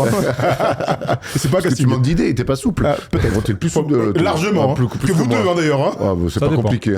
Ça dépend. Je vais prendre tout ce que vous avez dit. Pour moi, les 4-5 dernières minutes, le Hero Ball, tu l'as dit, où on voit Dylan Harper forcer, on voit d'autres joueurs forcer. Pour moi, ça, c'est la seule raison pourquoi ces joueurs-là forcent et du coup ne jouent plus aussi juste que ce qui était le cas sur les 3 quarts-temps et demi, c'est De'Aaron Fox. Et là, je te rejoins, Thomas Larouki, c'est que De'Aaron Fox, il est là pour ces moments-là. C'est lui le plus âgé. Alors oui, son vécu playoff, c'est un tour de playoff en matchette. Face au il a été élu clutch meilleur de l'année. Mais bon, ça reste De'Aaron Fox qui est quand même un vet de cette équipe-là, qui a un rôle ultra important, qui est censé être le deuxième derrière Victor. Et je trouve que son 4e quart-temps, il est dramatique. Il met 1 point à 0 sur 3. Pire que pas être bon, il disparaît. Il disparaît. Et défensivement, quand Josh Hart le met le 3 points, t'en parlais hier dans clutch, il est là pour être là. C'est une défense de tricheur. C'est pas une défense d'un mec qui veut gagner un ballon parce que t'es à moins 5, moins 6. On comprend son attitude sur la défense au début. Il se dit c'est Josh Hart, je lui laisse de l'espace. Maintenant, le chrono est défile, tu le vois à la poser. 4, 3, 2, tu te rapproches et tu donnes un drive, sachant là, que. Tu fais jouer. Là, il a fait oh bah oui, tiens, dans sa gueule. Bah ouais, c'est terrible. D'une, on sait qu'il est capable d'en mettre. Et de deux, il le laisse se mettre dans le confort pour prendre ce tir. Mais il était pas dans l'urgence défensive. Ce que tu dois être dans cet état-là. Et les autres l'étaient. Tu dois être dans cet état-là dans un money time. Et les Knicks l'étaient. Non mais même les autres, chez Vassell, bien sûr.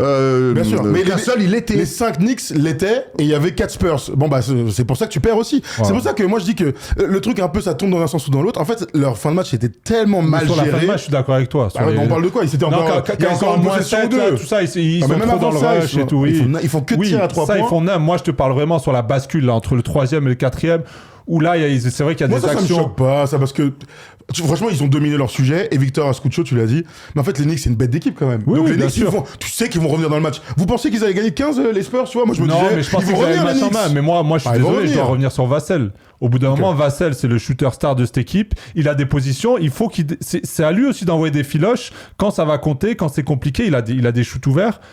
Il l'aimait pas, je suis désolé, c'est son rôle. Il a été un peu dans les rumeurs de transfert, peut-être pour prendre un meilleur joueur que lui à son poste. Il a énormément de qualité, Vassell, il est capable de devenir ce joueur. C'est quoi son expérience à lui des grands moments? Zéro. Ouais, mais tu l'as construit en mettant des filoches aussi. Il y a 2 semaines, il fait gagner à Denver où c'est lui qui met des grandes filoches. Mais c'est le final. Pour moi, oui. C'est toi qui l'as dit. Non, mais c'est d'accord, mais là, pour moi, déjà, il est trop jeune pour le condamner là-dessus. Après, attends.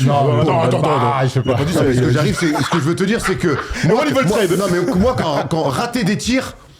Alors oui, si t'en rates 4-5 fois d'affilée, bon, mais regarde Stojakovic qui fait avec le avec airball. le airball monumental et C'est tout. terrible, on s'en souvient encore. Regarde, on en parle. Bon, là, on n'en est pas là pour moi. Je pense que c'est une équipe jeune et quand tu vis ça, parce que je pense qu'ils avaient vraiment la haine de perdre les Spurs, ils se sont vus gagner. Je pense qu'ils vont revenir meilleurs par OKC rapport à l'année ça. dernière, Oui. c'est le meilleur exemple. Exactement. Et Victor l'a très bien dit, c'est le meilleur Et OKC, entraînement la possible. finale qu'ils font, Elle est minable. elle est minable. Ouais, bien sûr. C'est pas du Mais tout les ça Spurs aujourd'hui. Ça leur a servi, c'est-à-dire que tu te bases sur ça. Les gars, à un moment donné, il faut qu'on soit plus intense, nos moments faibles, nos trucs, la hiérarchie de fin de match. C'est un très bon entraînement pour un éventuel match, un close-out de série de playoffs. J'aimerais qu'on aille maintenant sur les Knicks. Donc, avec le MVP, on va commencer. C'est Jalen Brunson, qui a été fantastique en demi-finale avec ses 40 points, qui a été plutôt bien défendu en demi-finale par Castle. Ça n'empêche pas de mettre 25 pions. On voit ses stats en NBA Cup, donc il est logiquement MVP de la NBA Cup, même s'il y a un journaliste, 33 points par match. même s'il y a un journaliste qui a voté quelqu'un C'est d'autre. pour la finale, je pense qu'il a, parce que tu sais, il a dit. Est-ce que quand on voit Jalen Brunson être plutôt bon en finale, mais bien défendu, contrarié même par moment, et qu'on voit les Knicks qui continuent à dérouler un bon basket,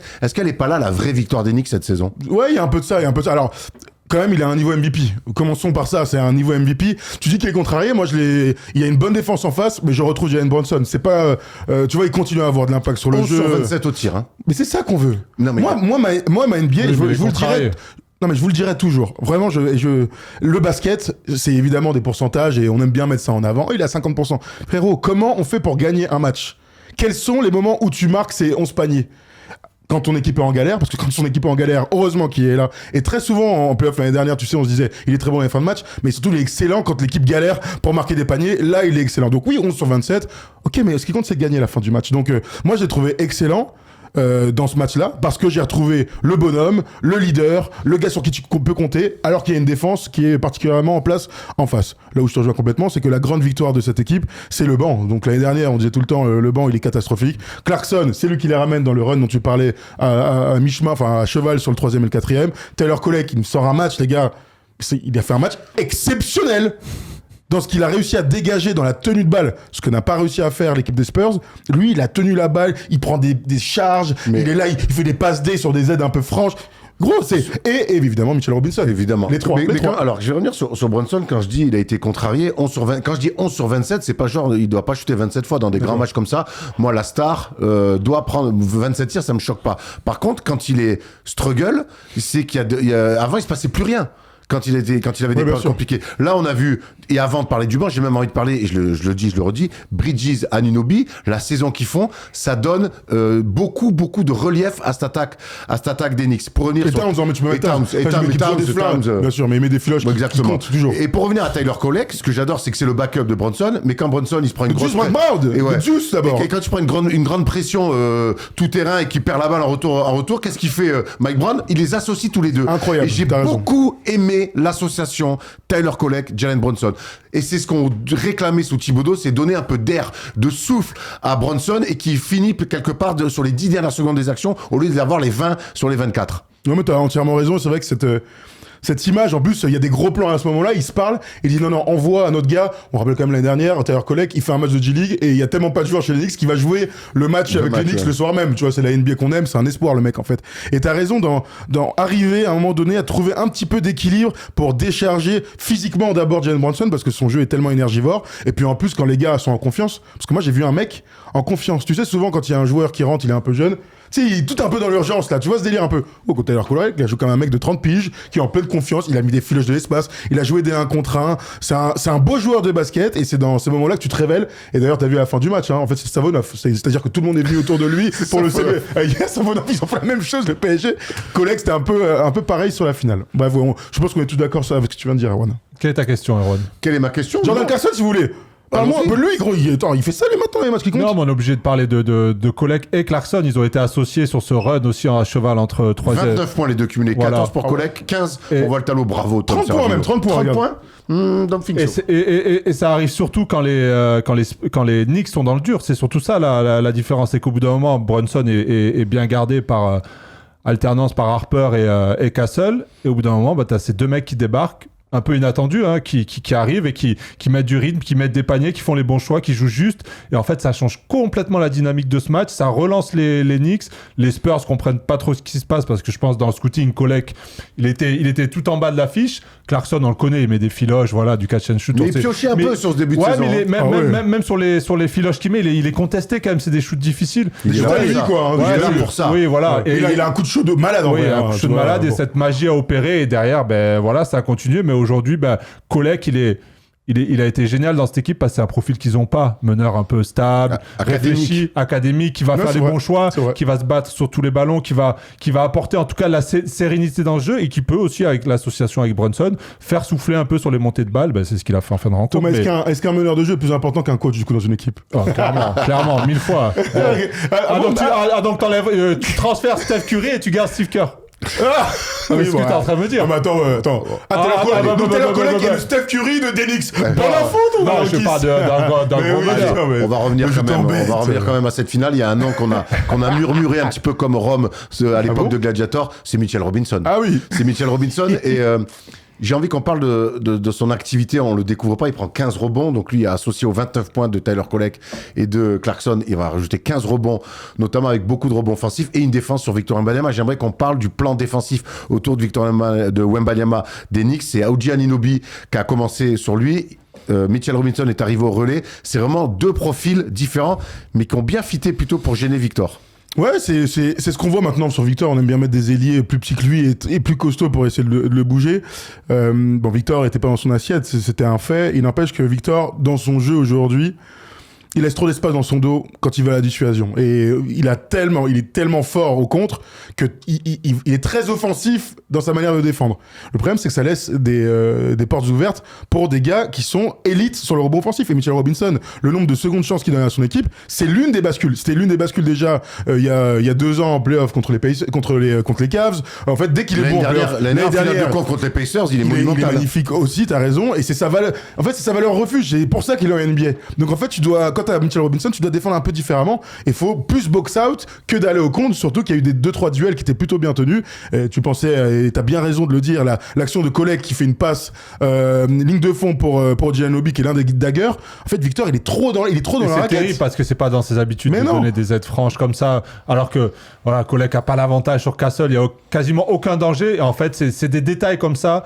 Tu mets un détail par-ci, un détail par-là qui font à un moment la différence. Mais pour revenir sur Robinson, je pense que tu as tout dit. Le fait que il était un peu trop dans l'énergie, limite Victor, il voulait contrer tout le monde, dissuader, c'est aussi ce qu'on aime. Mais derrière, ça a laissé énormément de brèches. Il n'y a pas forcément de deuxième grand chez les Spurs pour venir dans cette rotation. Tu le sais, quand Victor va au compte, il faut que les gens aillent au rebond derrière parce qu'il ne peut pas être partout, même s'il est capable d'enchaîner les sauts. On l'a vu plusieurs fois, mais Robinson, il fait la bascule. Il donne des deuxièmes chances tout au long du 4e quart-temps. Ça donne des filoches à Anunoby. Voilà, et puis, une des certitudes qu'on a maintenant... Ça fait mal au crâne, surtout. Une des certitudes qu'on a sur ce joueur qui a été beaucoup blessé, c'est que quand il est là, tout va bien pour les Knicks. Ça change l'équipe. Ça change l'équipe. Ça change le rôle de Towns, qui est dans le 5 majeur, mais en poste 5, mais qu'on a vu être décalé sur le poste 4. Ça te change complètement ta dynamique de banc aussi. C'est ça la réalité, c'est que les moments où il n'y a pas Towns, alors t'as un gars qui est complètement différent, mais le nombre de secondes chances qu'il t'offre, enfin ça change tout dans notre sport quand tu dois défendre 1 minute de suite avec des possessions à 14 secondes sur la deuxième, donc t'es toujours en train de redéfendre, ça te met des coups sur la calebasse. C'est pas avec Towns parce que défensivement Towns c'est un arrière shooter. C'est Clay Thompson, on l'appelle comme ça. Dans les rotations défensives, c'est il est dur.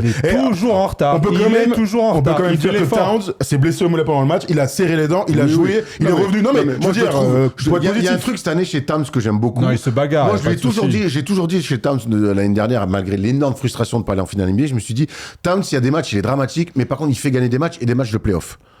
Par des gros tirs. Donc moi, je lui ai accordé ce crédit-là. Je trouve que cette année, ce qui est bien avec lui, c'est que même quand il est moins adroit, il arrive à être efficace. Et ça, c'est une évolution, je trouve, par rapport à la saison dernière. Moi, je suis d'accord avec toi. Écoute, de toute façon, ils ont gagné. Donc, peut-être que s'ils avaient perdu, on aurait une autre lecture sur Karl-Anthony Towns sur ce match-là. C'est aussi la réalité de tout ça. Un petit mot sur nos Français. Il y en avait 3 du côté des Knicks. Il n'y en a aucun qui est rentré. On pense évidemment à Gershon qui mange un petit peu son pain noir, même s'il a encaissé 500 000. Tant mieux, on est content. Mais ouais, on est déçus de pas le voir jouer en fait. On est juste déçus. On peut pas dire grand chose d'autre. On va pas le détruire. On lui a dit bravo tout à l'heure. Il est venu pour jouer au basket. Pour l'instant, il est assis sur le banc. Un peu trop longtemps à notre goût. Ouais, compliqué. Après, je pense qu'il était quand même super content d'avoir remporté ce titre. plus le bonus. Voilà, c'est une période compliquée, mais on voit qu'il y a des possibilités. Quand on voit Kolek qui a réussi comme ça sur un match, peut-être qu'il va gagner du temps de jeu sur le reste de la saison, même si avec le retour de McBride et Landry Shamet. Voilà, ça sera peut-être... C'est aussi l'histoire de ces Knicks. Hein. S'ils avaient été là, est-ce que Kolek aurait eu ce temps de jeu? Est-ce que Clarkson? Mais bon, c'est le basket. Mais Gershon, c'est compliqué, un peu déçu. Il faut qu'il arrive à trouver son poste. Moi, honnêtement, je pense que ça va être très compliqué et qu'il va pas jouer tant que ça d'ici la fin de saison. J'ai peur que Mike Brown ait déjà son idée sur. Ça c'est vrai, il l'a dit d'ailleurs. Hein. Il l'a dit. Hein. Ouais. C'est pas de la faute de Gershon. Il l'a dit il y a un mois. Mais moi, en fait, Après, saison, c'est long, quoi. Oui, c'est long. Après, j'ai du mal à tomber sur Gershon en disant t'es pas bon, tu réponds pas. Son passage en demi-finale face à Orlando, il est très très compliqué, notamment défensivement. Mais il a tellement des échantillons. Moi, il touche pas une fois la balle. Hein. Ouais.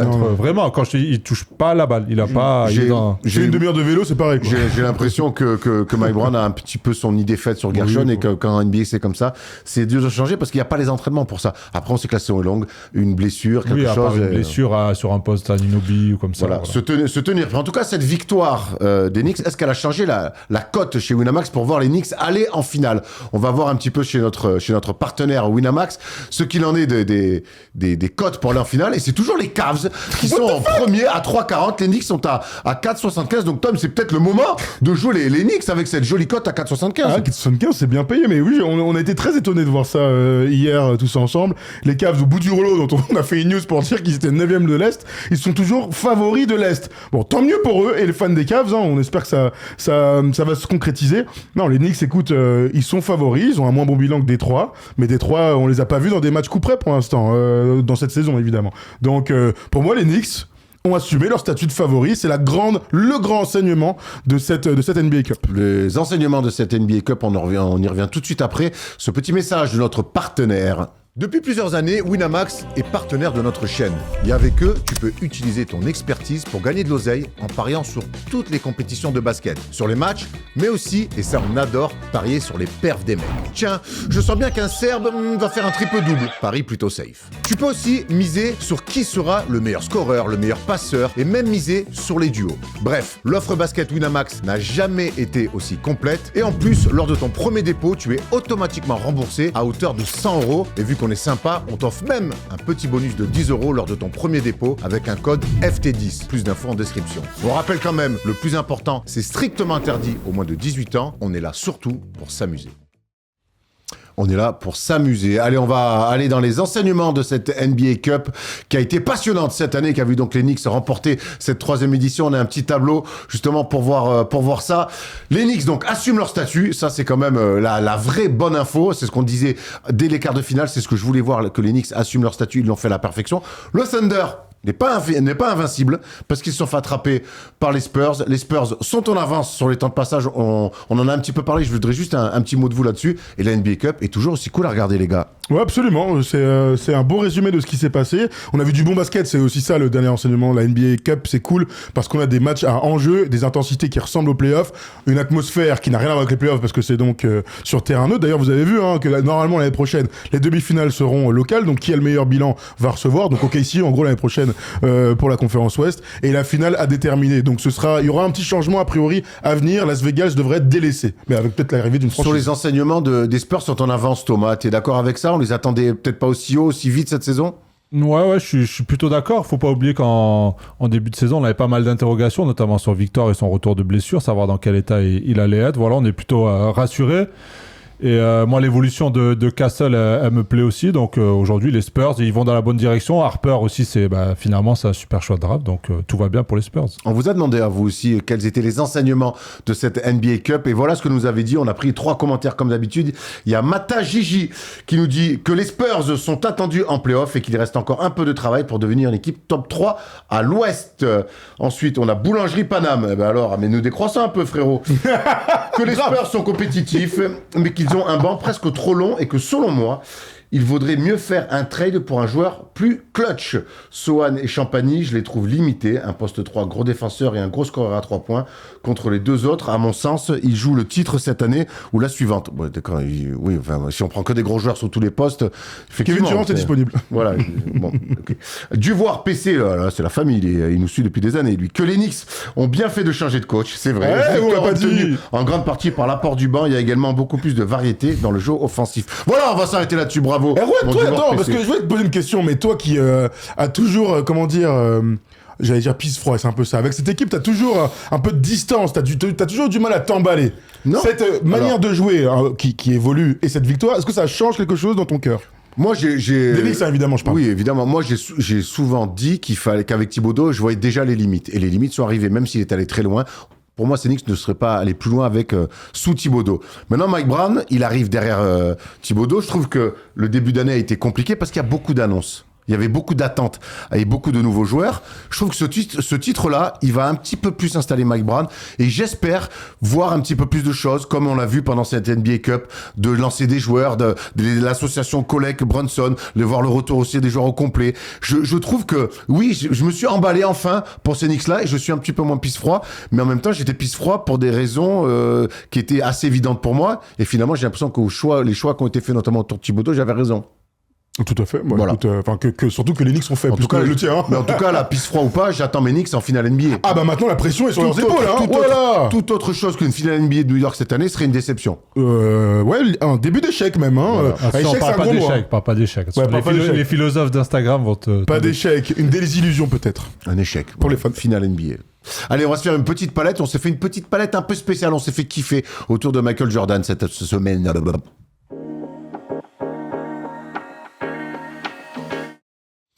On vient de l'apprendre, là, l'équipe Prime qui retransmet des matchs NBA vient de signer Kevin Séraphin. Et on fait un énorme shout-out à notre kéké. Il vient donc, il rejoint l'équipe Prime pour commenter des matchs NBA. On sait que Kevin, sa carrière de consultant, il a commencé chez nous. Bien Il sûr. est toujours un proche de First Team. Et on est ravis de voir Kevin enchaîner comme ça dans sa petite carrière de consultant. Ouais, on est ravis pour toi, Kevin. On t'embrasse évidemment. Tu es toujours le bienvenu parmi nous. Il est venu faire John Wall dans un double team avec Tom Serravino et moi-même. Donc bravo à Kevin. Voilà, on était obligé quand même Ah bah oui. de faire un shout-out. On vient juste de l'apprendre pendant le jingle. Oui, enfin, fantastique. C'est quand même une mauvaise nouvelle. Ça veut aussi dire que notre ami Thomas Larokis là est en train de scroller sur Instagram pendant l'émission. Voilà, je dis ça, je dis rien, Erwan. Putain, Thomas, faux. tu fais comme à l'école. Non, c'est faux. Je fais comme mes... T'es quoi?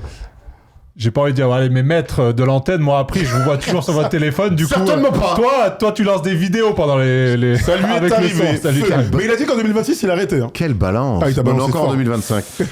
Allez, vas-y, Thomas, lance-moi un truc, là. Sur OnlyFans, apparemment, Erwan. Ah, excuse-moi, Oh c'était non. mime. C'est censé rester secret, mais Ah bon. ouais, excuse. Combien tu dépenses, Erwan, sur OnlyFans? Ça va pas la tête ou quoi? Allez, vas-y, enchaîne. Ah pardon, mais on bien est sûr, sur une alors palette vas-y, Michael tu m'as Jordan. pas lancé, j'attendais, je croyais que notre duo fonctionnait. Oh. Il est au bout du cycle, comme chez les Warriors. Donc 3 actions iconiques de Michael Jordan qu'on va se faire en palette. En fait, on va se faire des kiffs, on va pas se mentir. The Shot, on est en 1989, c'est les playoffs. Et face à cette équipe des Cavs, qui sont l'une des meilleures équipes de la conférence Est, avec un Michael Jordan toujours jeune, Craig Hello défend sur lui. Regardez, Craig Hello, t'en parleras peut-être un petit peu après. Craig Hello est un des meilleurs joueurs de la conférence Est, tout simplement. Regardez cette défense déjà prise à 2, franche sur Michael Jordan, pour essayer de contrarier l'entrée du ballon. Il reste 3 secondes, hein, bien sûr. Le problème, c'est que Michael Jordan, il va beaucoup plus vite que tous les autres joueurs. Un petit démarrage, regardez, hop, un premier défenseur Larry en fraise. C'est Larry Nance le père, t'as raison. Craig Hello revient en défense. Le problème, c'est que Jojo, dans ces cas-là, il voit tout plus vite que les autres. Il y a un espace sur la ligne des lancers francs. Et là, regardez le move de MJ. Ça va plus vite, de dribble main gauche. Ce tir iconique, ce hang time, buzzer beater exceptionnel, Erwan. C'est juste The Shot original. Et c'est un upset, hein. C'est un upset Tout à fait, que font tout les à Bulls fait. à cette époque-là. Ce qui me bute, c'est comment ils font tout pour pas que Jordan ait la balle et comment finalement il arrive à l'avoir. On sent aussi les qualités athlétiques de Sans Jordan, blague. de vitesse et de saut pour où il surdomine déjà. Mais ce tir, voilà, on voulait se faire un petit kiff, mais le Larry Nance qui défend bien Ouais. pour couper Michael Jordan et qui fait un petit tchac comme ça là, ça m'a régalé. Le footwork Ouais. sur le démarquage, il est exceptionnel, il met dans le vent. Et derrière, c'est une bonne défense de Hello, Mais oui, c'est finalement. une bonne défense. Et en fait, il le voit venir et il se dit, bon, ben, je vais attendre un peu dans les airs, hein, et puis on shootera après. Craig Hello, il va shoot. devenir alcoolique hein, suite Et- à cette action-là, mais c'est vrai en Ça plus. lui hein. est resté longtemps Ah ouais, collé ouais, à la c'est- peau, malheureusement. Et même lui coller C'est un la super la- joueur, c'est un super joueur. Même la célébration est exceptionnelle. Ah ouais, le jump de 1m50 derrière, c'est exceptionnel. Pas fatigué. Évidemment, iconique aussi cette célébration de Voilà Michael pourquoi Jordan. c'est le avec le GOAT. poids. C'est clairement le ça GOAT. que- Mais écoute, tu veux encore une action du GOAT? On continue toujours en 1989. Là, c'était en février. On est en saison régulière. On va aller jusqu'au bout. C'est contre les Bucks de Milwaukee à l'époque. Franchement, elle me régale tellement cette action. Moi, ce qui me bluffe, c'est à quel point il va plus vite, mais à un niveau... Le carambolage. Le carambolage sur le périph', t'as raison. Alors, il reste 9 secondes, et regardez l'étoile de mer, c'est bon ça. C'est Horace Grant qui défend la remise en jeu. La balle est à Milwaukee, c'est l'info qu'on peut vous donner avec une possession pour sceller le match, puisqu'ils sont à -1. Interception donc, gratos de Scottie Pippen. La balle à Michael Jordan et la projection. Là, on est presque dans du basket actuel, Erwan. 5 joueurs qui se projettent comme ça pour essayer d'aller marquer rapidement. Il y a un écart, du coup, après ce dribble dans le 2. Exceptionnel. Regardez, on arrive dans la 1 contre 1. Il reste 5 secondes, largement le temps peut-être pour aller all-up. Un dribble sur le côté. Un mec qui tombe par terre. Il y a 4 mecs tout seul. Mais Michael Jordan n'est pas là pour faire des passes. Il va nous mettre ce tir en suspension à 3 secondes de la fin du match pour gagner ce game. Là, Thomas Larokis, là, c'était pas dessiné. Hein.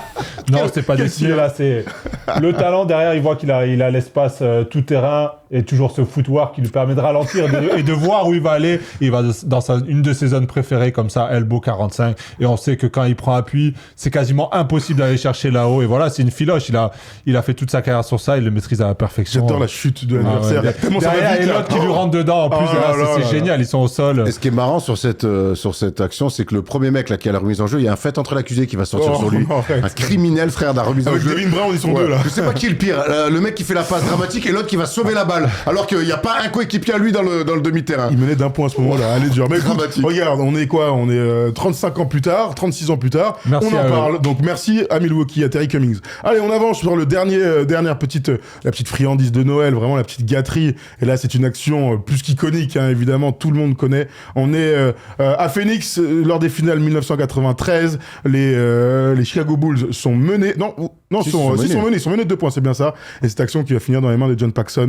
Et ce tir, encore une fois iconique de toute façon avec Jojo. Tout est iconique. On tourne au début, du coup. Regardez, il est seulement à 9 points dans le 4e quart-temps de Jojo. Mais c'est lui qui a marqué tous les points, par contre. Il est à la remise en jeu, déjà, c'est la petite info qu'on peut vous donner. Et John Paxson qui va essayer de se démarquer du pressing des Spurs. Déjà, c'est bien joué parce que regardez... J'ai dit quoi? Des Suns. Pardon, oui, des Suns. Bien vu. Donc, déjà, un premier retour de passe avec Michael Jordan qui, dans ce match, est sans cesse pris à 2. Si vous avez vu The Last Dance, vous avez vu tous les joueurs en parler. Scottie Pippen, c'est bien dessiné déjà de la part de Phil Jackson pour remonter tout ce terrain. Il reste 10 secondes. Regardez les déplacements de Pippen et de John Paxson. On les suit, ça surcharge fort autour de Scottie Pippen sur l'action. L'accélération derrière, Charles Barkley, il est au fraisasse. À chaque fois que je vois cette action, il tente un truc, ils font n'importe quoi, t'as raison. Scottie Pippen va aller au bout. Non, il y a la petite passe derrière pour notre ami Horace Grant. Horace Grant est au bon endroit, peut-être pour aller marquer. Une passe de plus. Si vous êtes basketteur, faites l'extra passe. Tir en rythme pour John Paxson. Énorme filoche. Et la célébration derrière, ça va donner le titre à cette équipe des Bulls. Elle est super intéressante cette action parce que je pense que quand il donne la balle à Pippen, c'est ça, sur Barkley, il essaie de enfin, le but c'est qu'il la récupère, mais en fait il fait un choix tout de suite. Il voit que Barkley se jette un peu trop, qu'il a l'espace pour y aller. Et surtout Cédric Ceballos qui est en overplay sur Jordan, qui ne fait pas cette rotation et qui finalement décide de laisser... c'est Paxson qui a... Paxson tout seul à 3 points. Il est censé faire la rotation, mais il se dit je vais pas lâcher Jordan quand même. Et finalement, c'est le mauvais choix. Voilà. Les Bulls font exactement ce qu'il faut faire en vue de ce que leur donnent les Suns. Ouais. Après, c'est défendu de manière dramatique. C'est à partir du moment où Jordan fait la remise en jeu... C'est clair. Il y a le retour de passe sur Jordan qui est beaucoup trop facile. Kevin Johnson doit le couper bien plus que ça. Et puis derrière, ce que fait Barkley, c'est criminel. De se jeter comme ça. Mais après, la présence d'esprit de Grant, t'es à -2.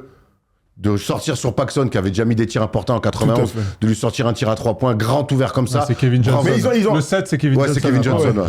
Tu sais, vraiment dans The Last Dance, pour tous ceux qui l'ont vu et qui ont envie de le revoir, ils en parlent de ça, du fait que, en fait, à un moment donné, tout est tellement sur Jordan qu'il y a un mec qui va être tout seul et il y a un gars qui s'est entraîné toute sa vie pour mettre ses tirs et c'est évidemment John Paxson. Et on le voit avec Doncic quand il est en équipe nationale, on le voit avec Doncic en NBA. Quand t'as des superstars comme ça où tu sais que tout va passer par eux, ça laisse des espaces monumentaux aux autres. Et si tu joues bien au basket, t'arrives à avoir des tirs grands ouverts. Quand même, à ce moment-là du match, avoir un tir à 3 points autant ouvert. Mais tu vois l'intelligence de mettre Jordan à la remise en jeu aussi, tu vois. Non, mais le système est parfaitement dessiné. D'ailleurs, en fait, ils ont le temps de construire quelque chose. Il y aura un contre de Horace Grant. Il y aura un contre de Horace Grant derrière. Il reste pas 3 secondes où ils sont dans le genre. Ils ont le temps de monter la balle, construire quelque chose. Et on a vu que peut-être censé avoir un hand-off avec Pippen, mais en fait, la lecture, Pippen, ça reste quand même. Bien sûr.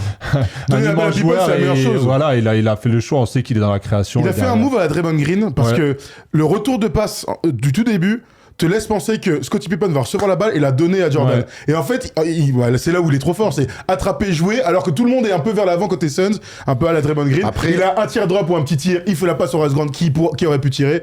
Bon, Mais ça a été parfaitement décidé. Le fait que Barkley se jette comme ça, bah comme un oui. cinglé, ça change aussi toute l'attaque, je pense, des Bulls. C'est bien ce qu'on dit, hein, de clairement. toute façon, c'est comme au foot, hein, s'il n'y a pas d'erreur, il n'y a jamais de but. Hein. Exactement. Voilà, on s'est fait un petit kiff sur cette palette autour de Jordan à l'ancienne. Et on va pouvoir se jeter dans le dernier quiz de l'année. Je ne dis plus rien parce que je suis dramatique.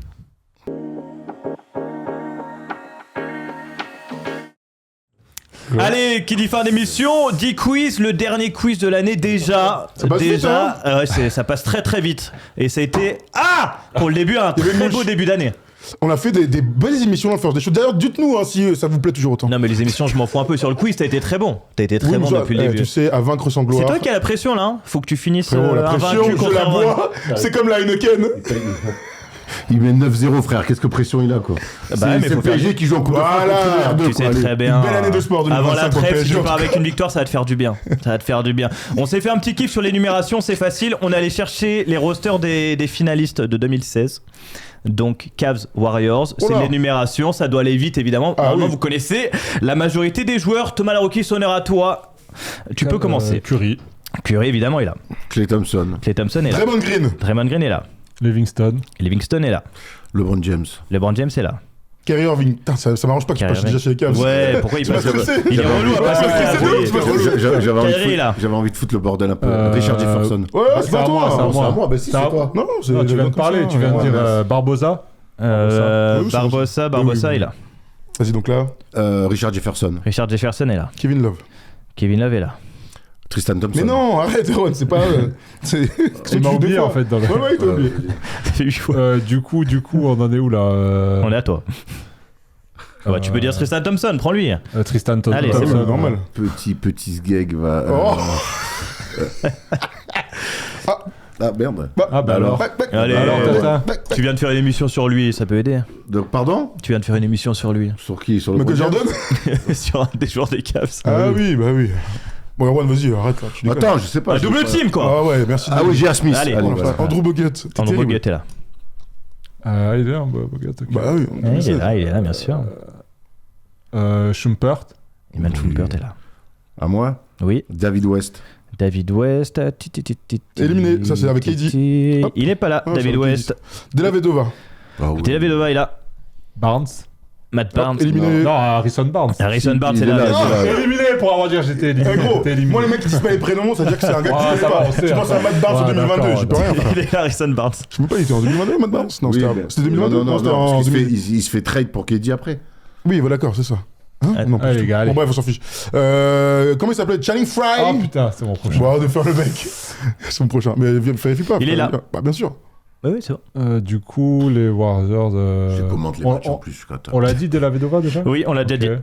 Oh, Non, on commence à être sur les petits joueurs hein, de toute manière. N'importe quoi. Bah, Looney. Éliminé, hop. Non, Voilà, il était encore. pas là, Kevin. Je gagne sur André Iguodala. Je sais pas André pourquoi. Iguodala, évidemment, était là. Bravo Thomas. Et on Il y peut. avait donc- Varejao. Il y avait Varejao, Tout à fait, oui, côté, bien sûr, côté qui était passé côté Warriors. Warriors et qui a donc jamais gagné. Qui a donc jamais gagné. Allez, le dernier qui suis-je de l'année, Allez, c'est messieurs. maintenant. Personne ne sera avantagé sur ce qui suis-je. Je suis né le 30 juillet 1979. Oh non. J'ai donc 46 ans aujourd'hui et j'ai quitté les parquets NBA en 2011. Il me semble que Thomas Larocchi regardait la NBA en 2011. Dans ma carrière, je n'aurais jamais gagné de titre NBA, mais j'aurais gagné des titres dans d'autres championnats. Oh là là, commençons par le commencement.